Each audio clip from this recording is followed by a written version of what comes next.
স্বাগতম আন এটি ভিডিঅ'লৈ। আজি আমি লিখিবলৈ ওলাইছোঁ স্বাধীনতা দিৱসৰ ভাষণ। নমস্কাৰ।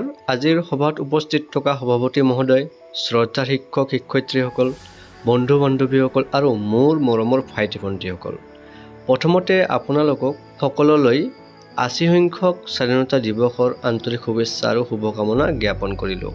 আজি আমাৰ বাবে অত্যন্ত গৌৰৱ আৰু আনন্দৰ দিন।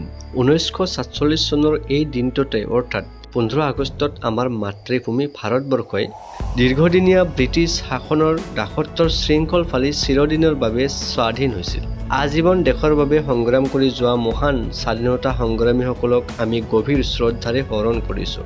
মহাত্মা গান্ধী, নেতাজী সুভাষ চন্দ্ৰ বসু, চৰ্দাৰ বল্লভভাই পেটেল, ভগত সিং, শ্বহীদ কুশল কোঁৱৰ, কনকলতা বৰুৱাৰ দৰে অজস্ৰ দেশপ্ৰেমিকৰ আত্মত্যাগৰ বিনিময়ে আজি আমি মুকলি আকাশৰ তলত উশাহ ল'ব পাইছোঁ। তেওঁলোকৰ বলিদান আমাৰ বাবে চিৰদিন প্ৰেৰণাৰ উৎস হৈ ৰ'ব।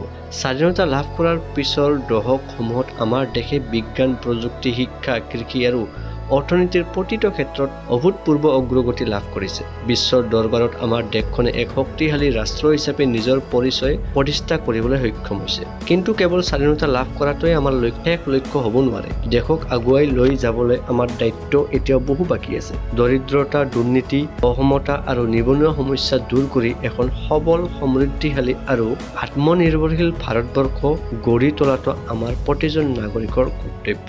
আজিৰ এই পবিত্ৰ দিনটোত আমি শপত লওঁ আহক, আমি দেশৰ সংবিধানখনক সন্মান জনাম, দেশৰ শান্তি আৰু ঐক্য অক্ষুণ্ণ ৰাখিম আৰু এজন দায়িত্বশীল নাগৰিক হিচাপে দেশৰ উন্নতিৰ বাবে কাম কৰি যাম। ইমানখিনি কৈ মোৰ চমু বক্তব্যৰ সামৰণি কৰিলোঁ।